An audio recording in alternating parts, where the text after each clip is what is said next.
Hi, everybody. This is Brian Ash with What with Rep Ash. Well, how about that? This is our second episode. Our first episode we did a few months ago with Bobby Barquette. And we had another one scheduled for early March, but unfortunately, due to everything that's going on with COVID-19 and using safe practices, we had to postpone. But I certainly didn't want to miss having this guest here because I've known her for years, and sadly she's retiring. Well, happily for her, but sadly she's leaving Bay Path and Long Meadow. But it is my pleasure to welcome my friend, Dr. Carol Leary. Carol, thank you so much for being on the show with me.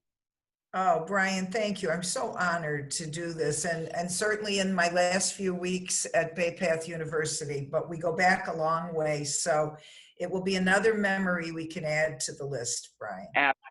You know, I wanted to start off with that. I don't know if it's the first time we met, but it's definitely one of the first times we met is when, and I won't try to pronounce her name, Royal Highness. Princess Maha Chakri Sirantorn. That's the one I was going to say. That was one of the first times I really got to know you when she was in town, and we had an event over at the Long Meadow Country Club.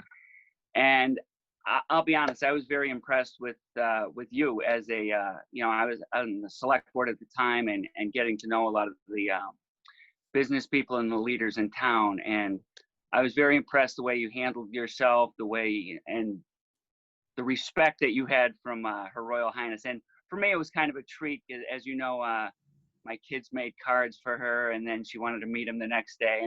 But anyway, for me, that was a great introduction to see how you work, to see, the respect you had from not only the people in town and your students, obviously, but, people all over the world, like Her Royal Highness. So again, I just want to say thank you. And over the last, I think I've known you about 20 years, and it really has been a pleasure. And I've gotten to be friends with you and your husband, Noel, and I can say I really do want to thank you for everything you've done, not only at Bay Path, but for the town of Long Meadow. It's been a great relationship for me personally and professionally. Well, thank you so much. And know that all those moments, bringing somebody who has such high stature in her own country to Bay Path and to the Long Meadow area was such an honor for all of us. And, Brian, my first memories, though, are a comment you sent to me early on when your children graduated from the preschool and were doing so well in reading and music, and you credited the preschool at Bay Path. So that was my first memory of our beginning of our relationship. You're right. That might have been the first correspondence, and my kids loved it there. They had a great time, and it was a great introduction for them to the campus. And for me, when I got into political life, to see the relationship that different businesses or organizations, and in this instance, Bay Path, the relationship it has with its residents and the town leaders. And I think early on when I was on the select board, I worked hard to try to cultivate that relationship. And I think it's done very well. And I'm sure, the person that follows after you will do a grand job as well. I'm sure she'll be welcomed with open arms as you were. No, she will. And it's so wonderful that our town manager is a Bay Path alum. So the relationship will kick off right away. So I'm very proud of Lynn Simmons. And also you will enjoy Sandra Doran. She's going to be a great president and take us to the next level. Oh, I'm looking forward to that. And just, kind of as I mentioned early on, with COVID-19, we've had to, readjust a lot of what we're doing as with this interview show right here that I think we were scheduled the beginning of March. I was going to come to Bay Path. We were going to do this, and obviously we had to postpone it. But I did want to thank our friends at LCTV for making sure we could still get this done and still be able to do it. And with you, I know your retirement goes into effect the end of June, so I wanted to make sure. I don't want to dip into your retirement time trying to get. I don't think I could afford the prices then. So I'm happy you're here. I'm happy we were able to take the time. But I did want to talk a little bit about. I had a couple questions I want to get into, but what's college life been like for not only you and the staff, but for the students after We got hit with COVID-19, and obviously everybody had to readjust the way they do things. But campuses with college and high schools and such have had to really adjust the way they do work. How did it hit Bay Path, and how have you and others responded there? Well, I think emotionally, everyone was feeling the same way across every sector of, business, education, the healthcare industry. I think we were overwhelmed with the emotional effects of switching the way we normally work, the relationships that we have with people, the day-to-day contact with a student, that faculty-student relationship. But I must admit, Brian, we were so technologically prepared that it was hardly a blip. I mean, most colleges had to really figure out how to get their courses online and do remote learning. And Bay Path has been doing remote learning since 2006 at the graduate level. And 2011 to 13, we started our adult women. And even our undergraduate faculty are using technology to do some hybrid classes and some totally online classes of 15 weeks. So the faculty and staff quickly adjusted. I think the hardest part for students was missing those springtime celebrations, and it's happened everywhere. Inductions into honor societies. How do you do it? We did it on Zoom. They worked out beautifully. Parents were on Zoom all over the country with their daughters, so it worked out beautifully. Commencement, we did a virtual sort of celebration where I went and dressed in my cap and gown and did a video, and our faculty did comments, and then we're hoping to do something in October. The hardest part for colleges and universities now, Brian, is trying to decide, how do we reopen? We've never closed. Classes are still going on. Our adult women and our grad students go 11 months of the year. Summer school, we're going to continue that online. But it's, how do you open and keep your students and your faculty and staff safe? So every week I'm on a call with 50 private college presidents from across the state, Harvard, Amherst, Becker, WPI, and we're all trying to think about how we, in our own way, bring back the community, maybe in a hybrid way, maybe online. No decisions have been made at Bay Path firmly yet, but we're trying to gather health experts, et cetera. And that's what every industry is trying to do. Right.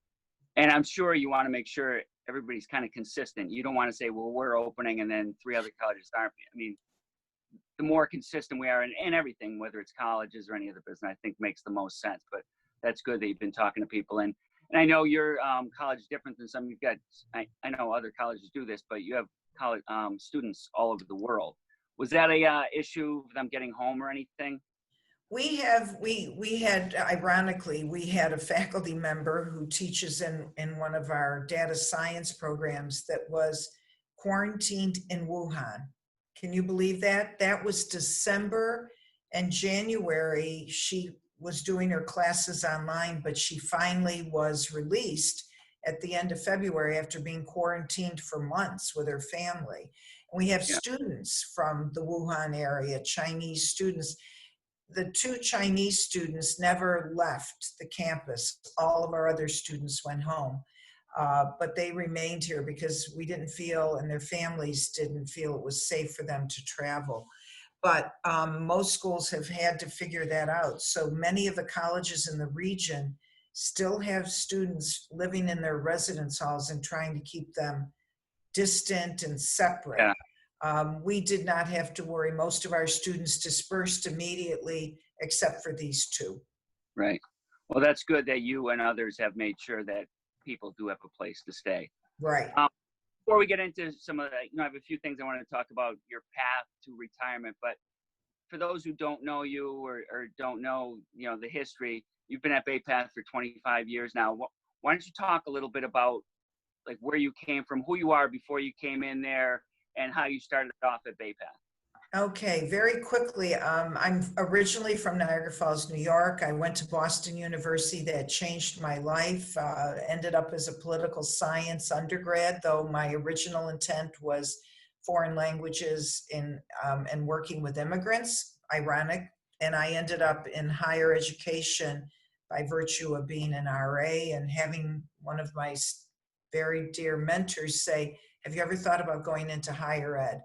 So I spent my entire career in the administration of higher ed and found out about BayPath when I was working as vice president for administration at Simmons, where I had spent 13 years. Loved Simmons, loved the all women's environment, even though I'm Yep. not a product of it.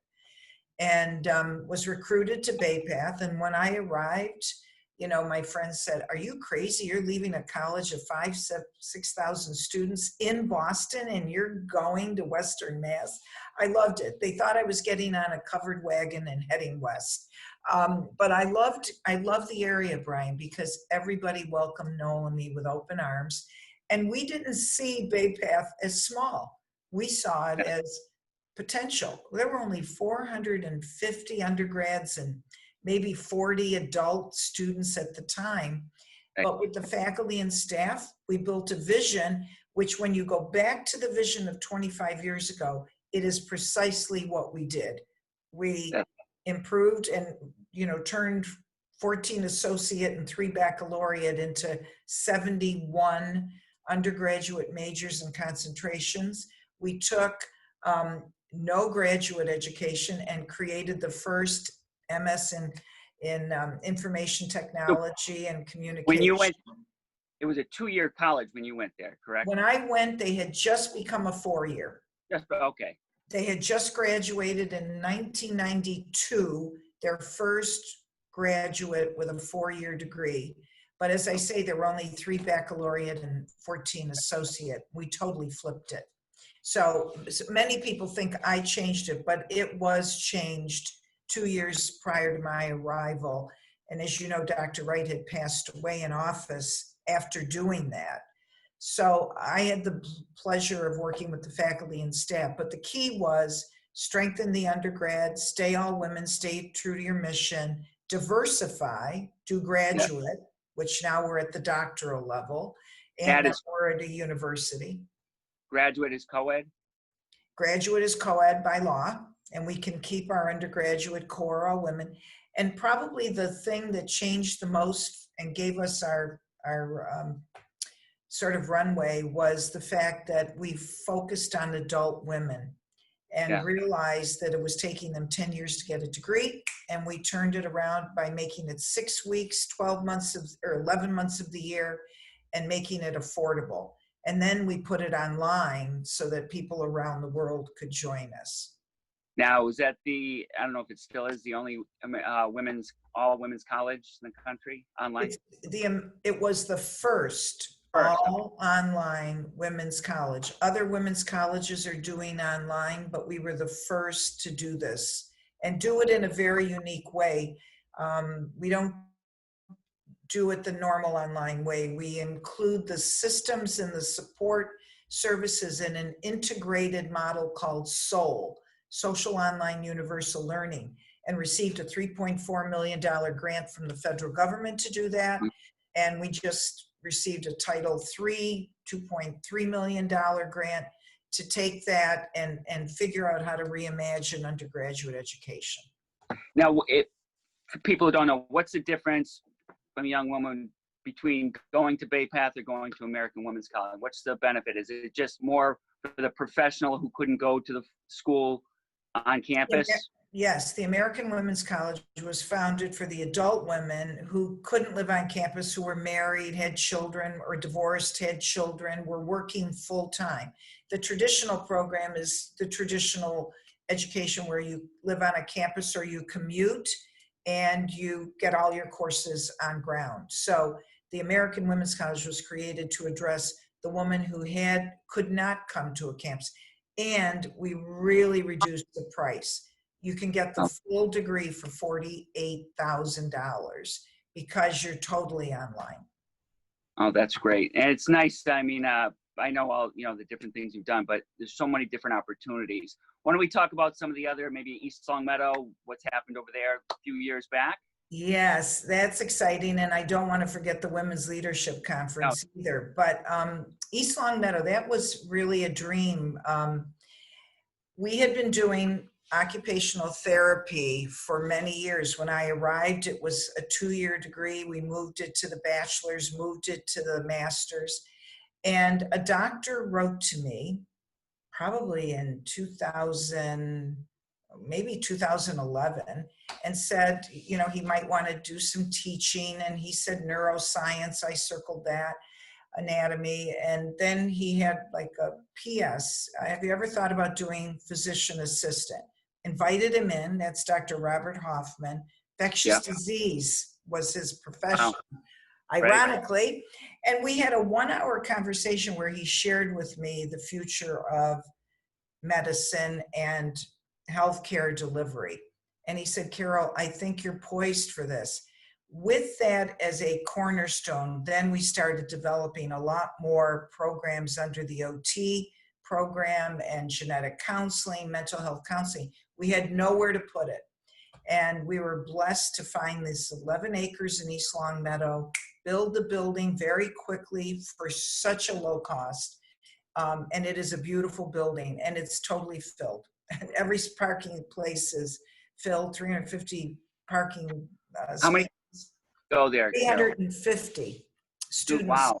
are taking on-ground classes and online classes there. It's a beautiful building. And I mean, being there when it opened and then going back, I've spoken to students there. It really is a beautiful building, but it's state of the art. And you can tell not only the students, but the teachers and whoever's coming in to lecture, you can tell they really believe in what they're doing. And you can tell that it's a great atmosphere there. It is a great atmosphere. And a lot of the doctors, and I'm blessed with this because a lot of the doctors in the region want to give of their time and teach. And that is, so we have the best from Bay State and Mercy and hospitals in Connecticut. They want to be our adjunct faculty. So in all of those programs, we also launched, and I had a fabulous provost who worked with our deans to do all of the graduate programs. We launched the first online genetic counseling program in the whole world. Wow. All these programs too need to go through accreditation. I mean, Right. these are programs that are highly regulated by the profession as well as by the New England Commission on Higher Ed. So I'm very proud that we took our time, we shared how we could do it, and we became the first genetic counseling program in the world. And now Hofstra followed us, and others are following after BayPath. I just love the fact that this and some of the other things we'll talk about, you've really expanded to make such an well-rounded school. And obviously with the facility in East Longmeadow, I mean, of course, we want to keep our young doctors, PAs here. And so to have them be able to get educated and do their practice or do their internships in local areas, and hopefully a good portion of them stay and work in our hospitals and facilities around Western Mass.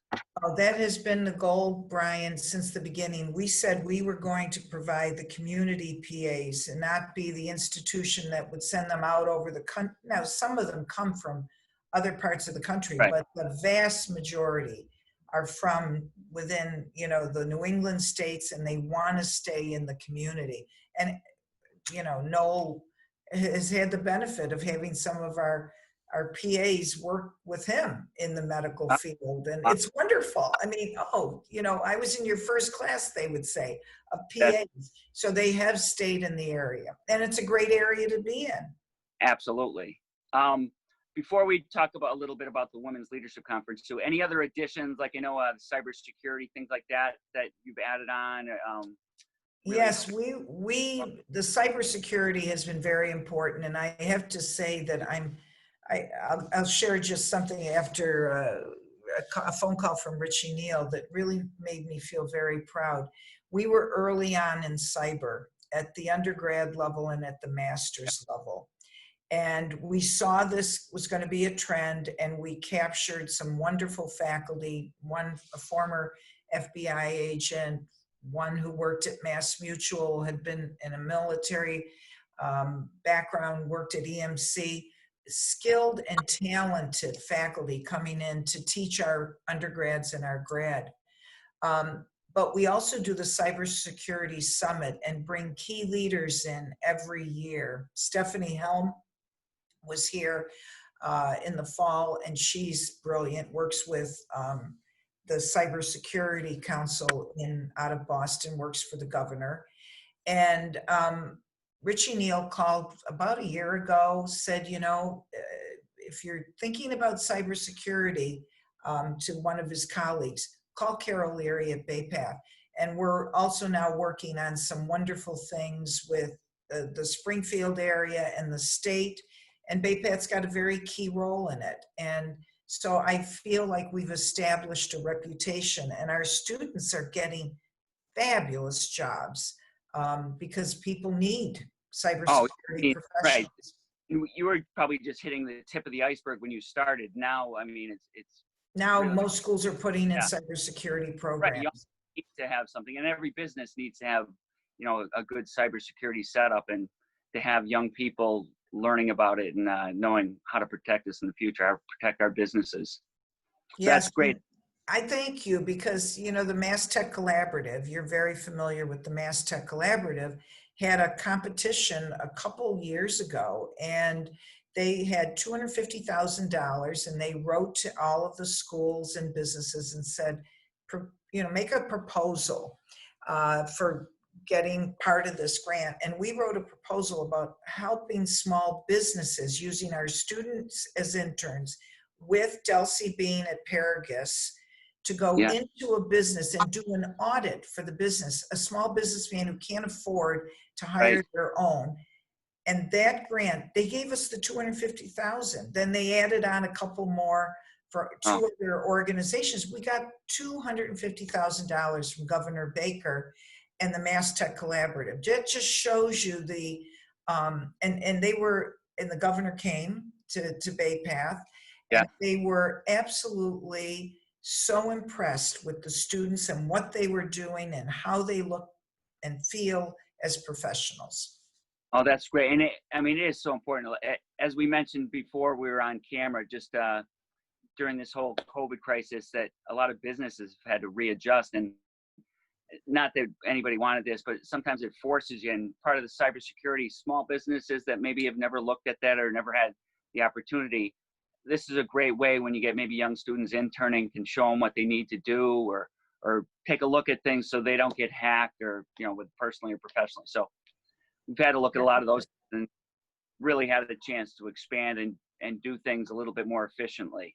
Yes, and that was the whole purpose. The students benefited and the businesses benefited.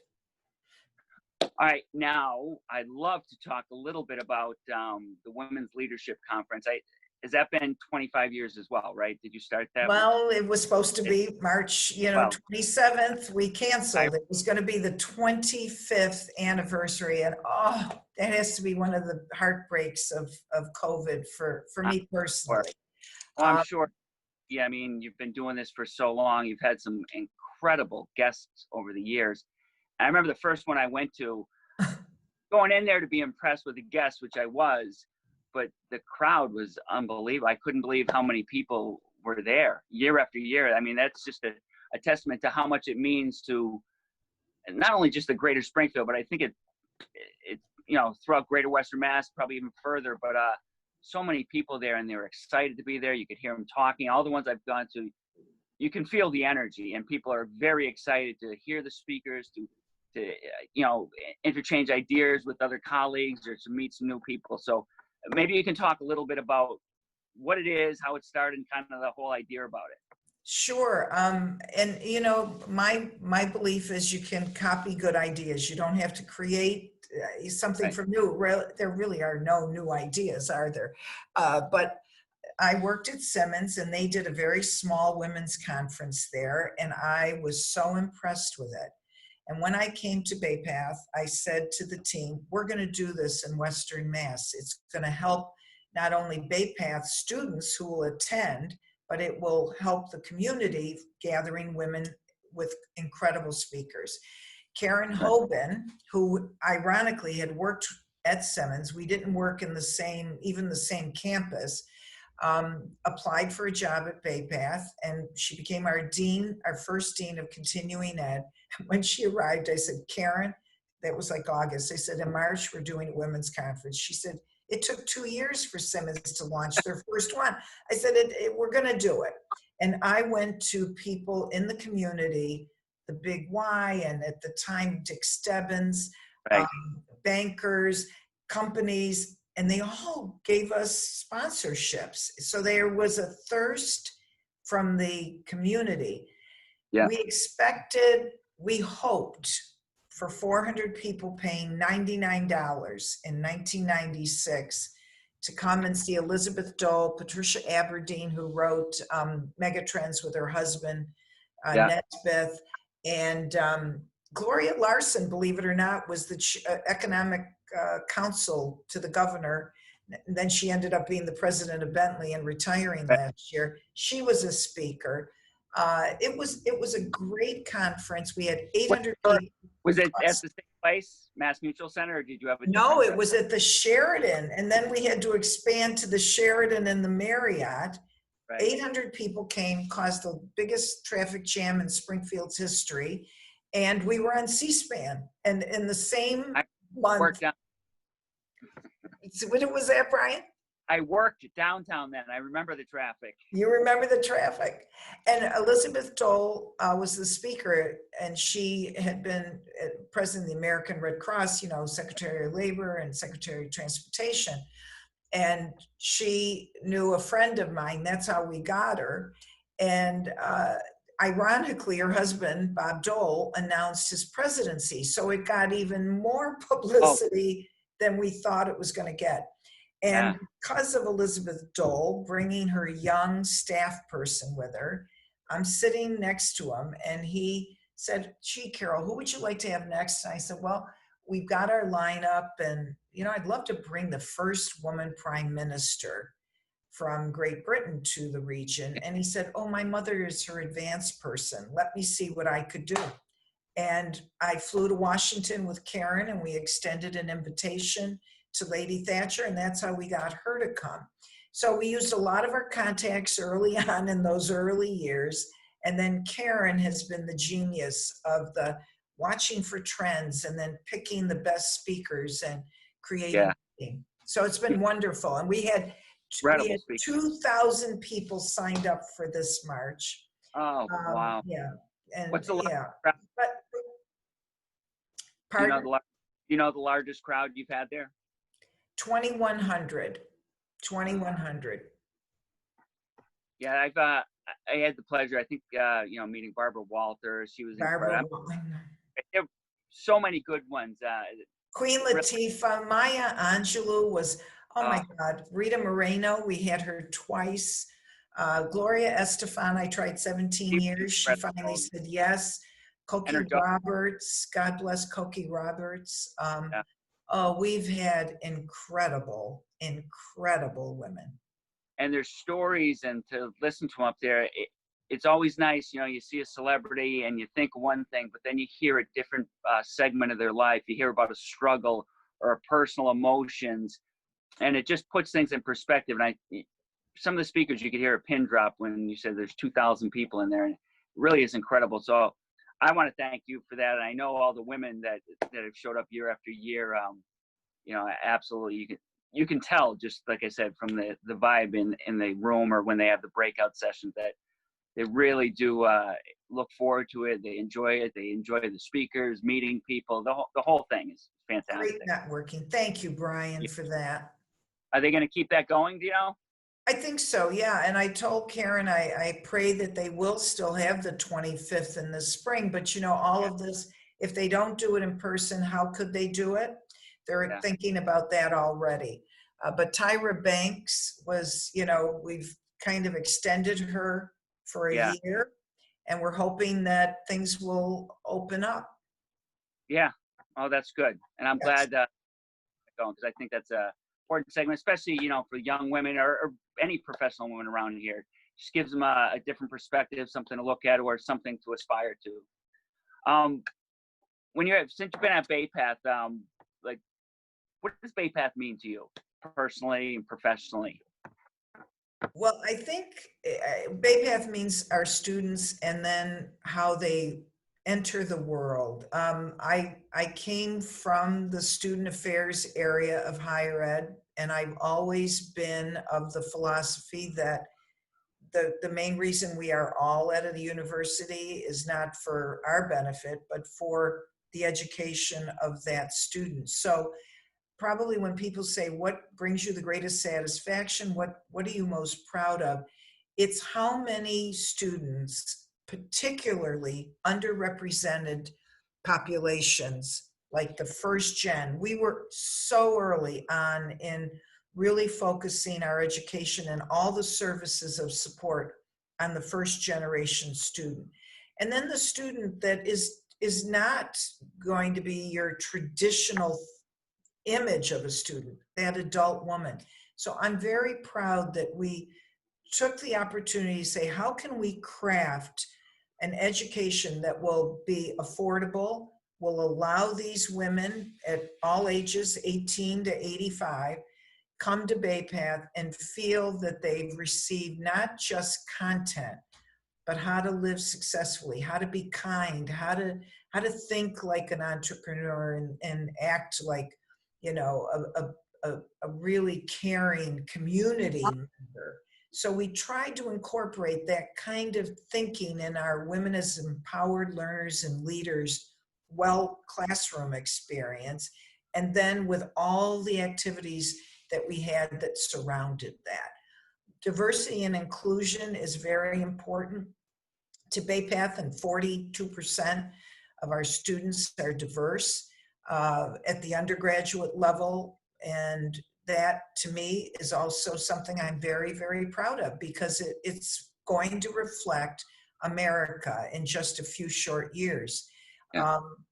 And I think that we're not a perfect institution. I am not telling you we do everything perfectly. And I think the George Floyd tragedy, and I called it a tragedy when I wrote to my community, is something that all of us in America have to really wake up and think about in some different ways. So I'm not saying Bay Path's perfect. There would be people that say we aren't in the race relations or diversity and inclusion, but we have a wonderful group of people that are called our Diversity and Inclusion Task Force. 125 people went through critical conversations about how to deal with the issues we're dealing with today. So we're trying to have a very systemic approach to diversity and inclusion. We have a long way to go, but I'm very proud of where we are today. So students, who we serve, and how we're serving them is what I'm most proud of. That's good. And I'm glad you brought that up, Carol, because I think with the George Floyd, it just pushes everybody to realize that we all have things we can work on, whether it's race issues or anything like that. And that really kind of pushed everybody forward to say, hey, listen, wake up. We got to start doing some thinking, whether it's in the college level, business level, or individual and personal level. We all have things we need to work on. So hopefully that's a good wake up call for everybody. Absolutely. Now, with your relationship, as I said, I've known you for over 20 years. Your relationship with the town, how can you explain how the town, like, how does the town benefit, or how does the town work with the college like Bay Path? Well, it's interesting. I'll be honest. It was in the early years, we had to learn how to work with the neighbors and the town when we were building the Blake Student Commons in 2000. And so we had to compromise, figure out how to make everybody happy to build a new building not to build a new building, to renovate an old building. And I guess in those early years, maybe the town would say, oh, Bay Path doesn't do anything. But Right. I'm sure the town realized that we're the largest taxpayer. We pay taxes on every property except the Long Meadow and the fields that we own.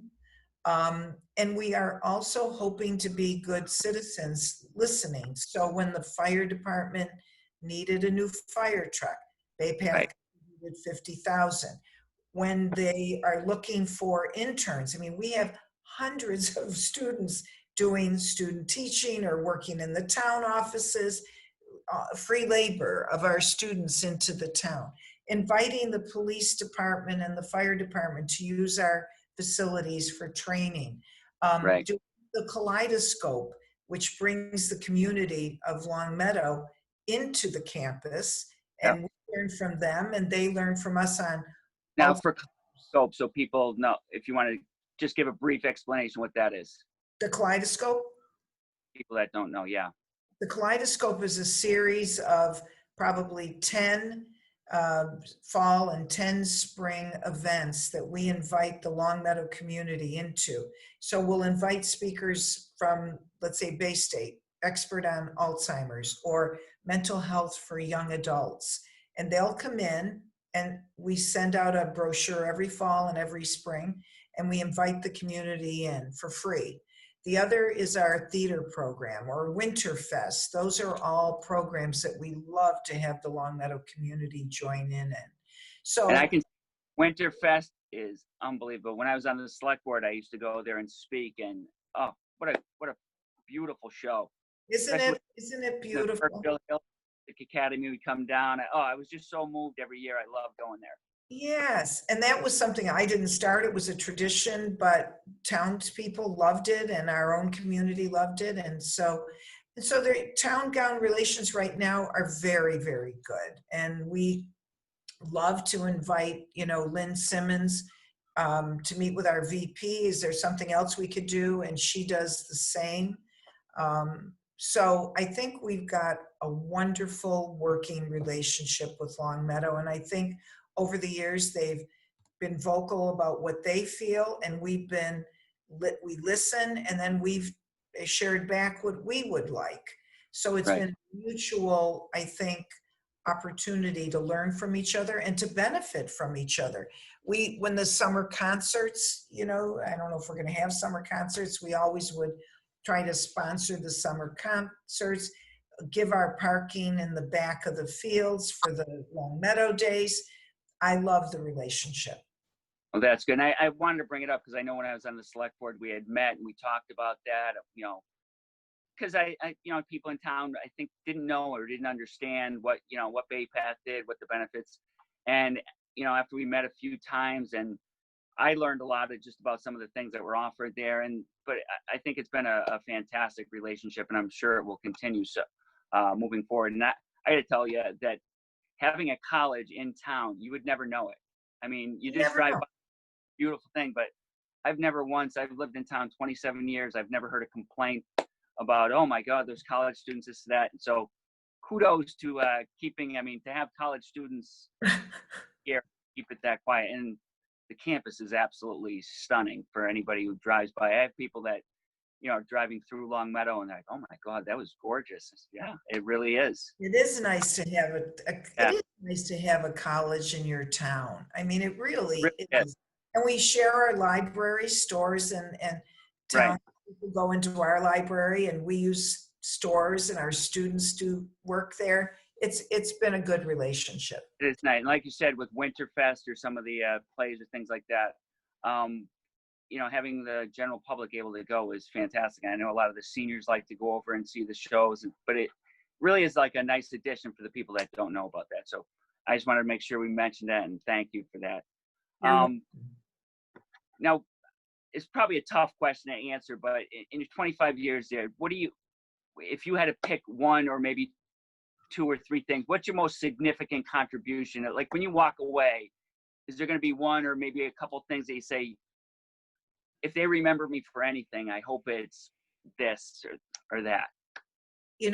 I've been asked this, even within the community. And I think what I'm probably most proud of is that we remained a women's college at a time during which so many went out of business or went co-ed.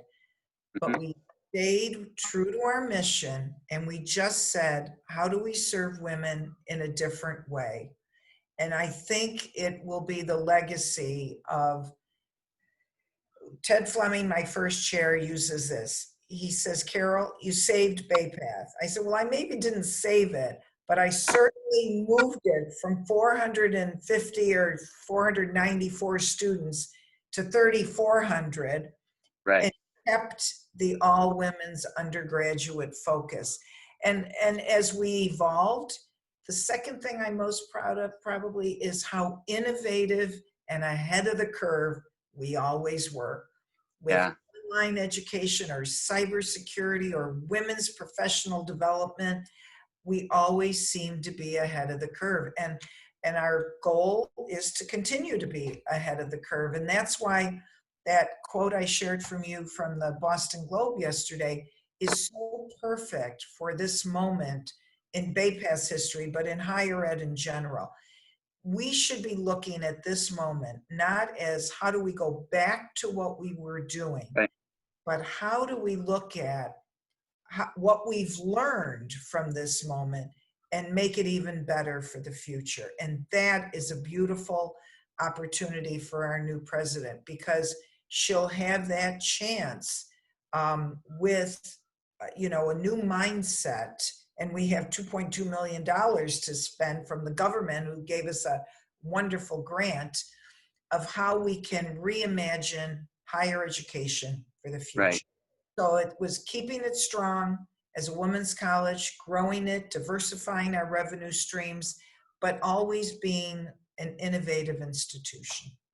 Well, I think that's great. And I think it's fantastic that you were able to keep the integrity, the original integrity and intent of the college. And kind of just reminded me when we were talking, remember at one meeting you were at, you pointed out we were down at TD Bank of Boston building. And I had told you that my first job out of college was working there. And you said that Bay Path had actually started down there.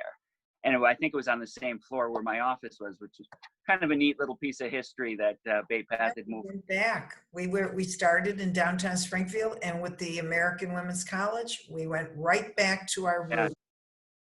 But I mean, I really am. And, my daughter, you've met her before, is 20 years old. And I always, look at someone like you and say, I thank you for being a role model for women, and a local role model, somebody she can see. I know from when she went there to meet the princess and, and further on in life, but to have somebody like you living here for the past 25 years, giving back to our community, not just the students, because it's been so much more for all the, the public things you've done within the community. I know last couple of years we've had the several colleges getting together and meeting with the legislators, which you've hosted at Bay Path as well. But I just want to say I appreciate everything that you've done personally and professionally. It's been a pleasure getting to know you and to work with you over the years. I do have to ask one other thing with that. You said what you're most proud of. Is there anything you said, I wish I got to do that? Probably the next 25 years. Because my mind doesn't, you don't shut your mind, right?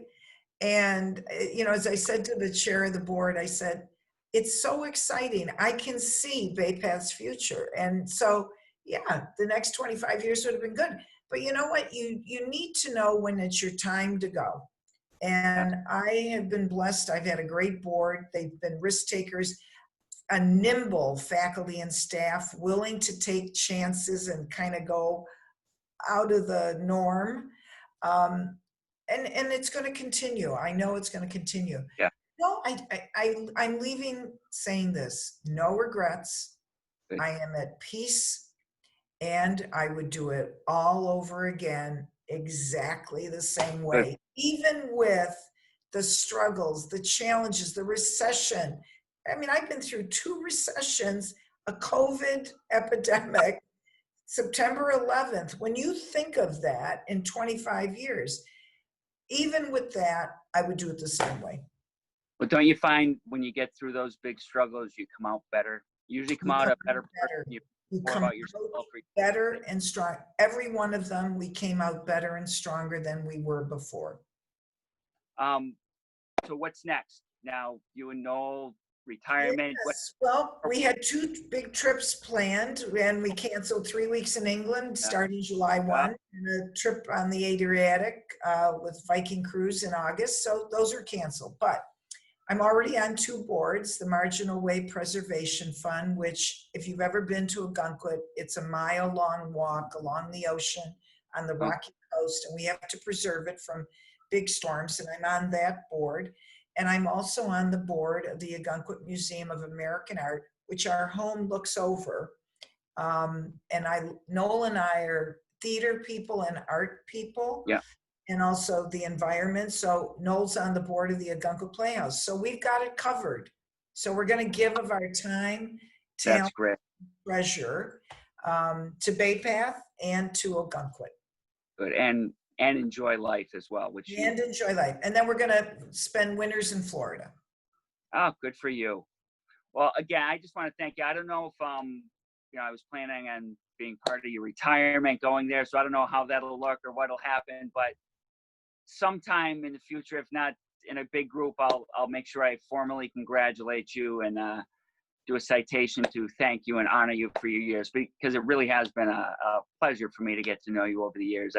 And you and Noel have always been great to me, and I always enjoy when I get invited to Bay Path, whatever it's for, whether it's cybersecurity, whether it was way back at the Winterfest, or for any of the events that I've been to over the years, and or going to the women's conference, which has been fantastic too. So congratulations on everything, on your retirement. I wish we were able to do this in person, but we had after the time. I'm still glad I was able to do our interview with you. So, Carol, thank you from the bottom of my heart. Oh, Brian, I have to thank you because you are the future. You are so dedicated, so committed, so bright. You have the passion of our community, and it shows in every single thing you do for us.